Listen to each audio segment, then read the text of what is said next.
Life was tough back in Africa. I grew up in a town where opportunities were as rare as rain in the dry season. My family struggled to make ends meet, but I always dreamed of something bigger. I worked hard, studied even harder, and eventually, by some stroke of luck, I was able to move to America. It felt like a dream come true, a new beginning, a fresh start in a land full of possibilities. I found a good job in a reputable company, made new friends, and even married an amazing woman named Annabelle, who was born and raised in America. Life was finally looking up, and I felt like I had left my struggles far behind.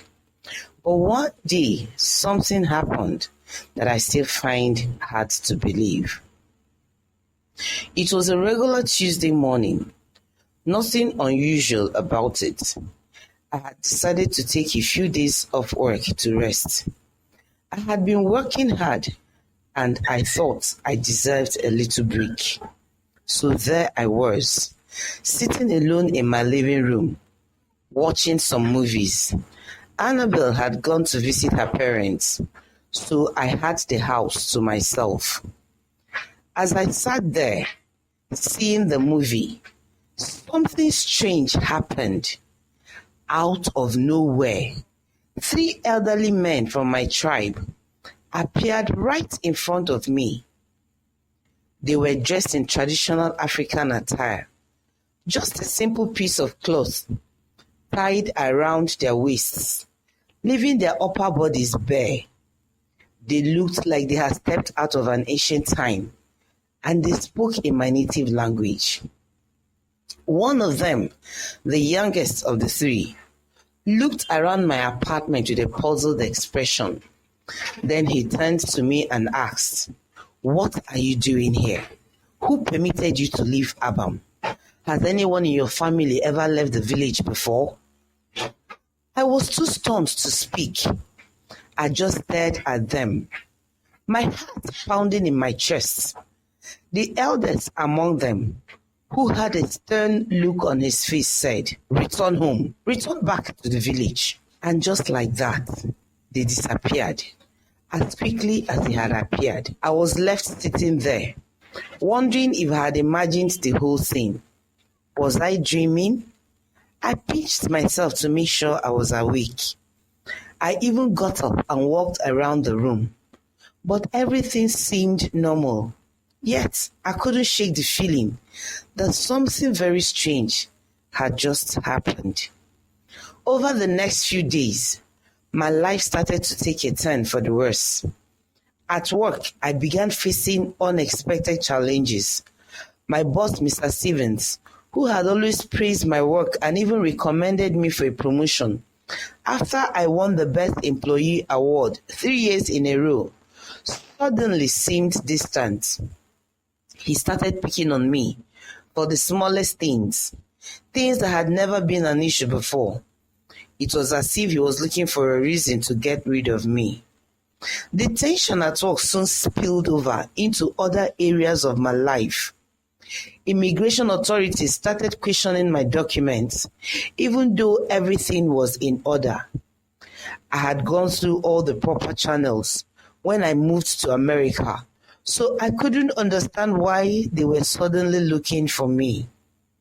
Then things started to go wrong with my mortgage.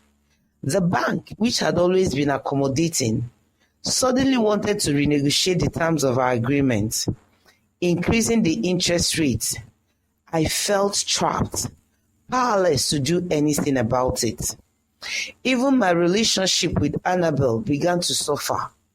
We started arguing over the smallest things. It felt like the warmth and love that once filled our home had been replaced by a cold, invisible barrier. I couldn't explain it, but it seemed like everything was falling apart all at once. As if that wasn't enough, I began having strange dreams that took me back to my childhood in Africa. In these dreams, I was a young boy again, dressed in my old school uniform, attending classes in village school. In another dream, I saw me in the mud house we once lived. It was as if I had never left. I would wake up in a cold sweat, my heart racing. I knew something was wrong, but I didn't know where to turn to for help. I wasn't a religious person. I had never been one to pray or go to church, but I was desperate. One day, as I was walking home from work, feeling defeated and lost, a woman handed me a flyer. It was an invitation to a program at a nearby church, and the guest speaker was an apostle from Africa. Normally, I would have thrown the flyer away without a second thought, but something made me hold on to it. The days dragged on, each one worse than the last. My situation at work became unbearable, and I knew it was only a matter of time before I'll be forced to leave. The pressure from the immigration authorities and the bank was mounting, and I felt like I was on the brink of losing everything. Finally, the day of the program arrived. I decided to go, even though I wasn't sure what to expect. The church was packed with people, all eager to hear the apostle speak. As the service began, I felt a strange mix of hope and fear. I didn't know if this was the solution to my problems, but I had to try something. The apostle, a tall, imposing figure, with a powerful voice, began his sermon. He spoke about the battles from our foundation and the power of prayer. I listened intently, feeling a glimmer of hope for the first time in weeks. Then, in the middle of his sermon, the apostle paused.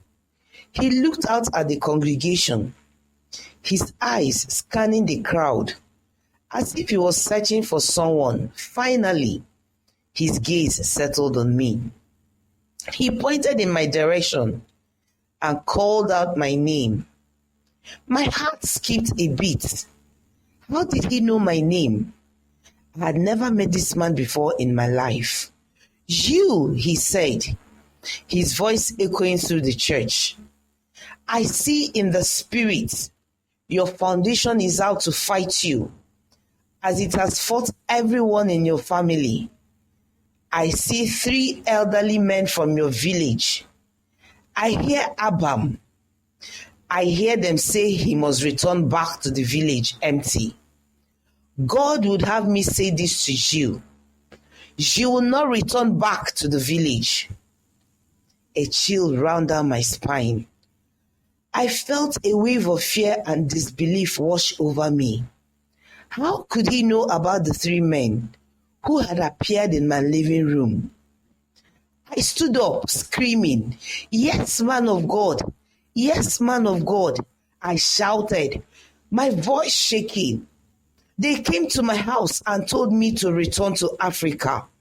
Since then, everything has gone wrong for me. The apostle nodded and said, "Say after me, I will not return back empty-handed to Africa." I repeated after him, as if he had expected my response. "You are not alone," he said. "The forces that followed you want to destroy your life here in America, but the power of God is greater than any force. I will pray for you, and by the grace of God, you'll be set free." He prayed for me that day, delivered me from the powers of my father's house, and decreed an immediate turn around. As he spoke, I felt something lift off my shoulders, a burden I hadn't even realized I was carrying. I left the church feeling lighter, hopeful that maybe, just maybe, things will get better. And they did. Within a week, everything turned around. The issues at work were resolved, and my boss apologized for the way he had treated me. The immigration authorities stopped harassing me, and the bank agreed to return to the original terms of our mortgage agreement. Even my relationship with Annabelle improved, and the warmth and love returned to our home. I couldn't believe how quickly things had changed. It was as if the dark cloud had been hanging over my life had been blown away by a strong wind. I knew without a doubt that the apostles' prayer had made a difference.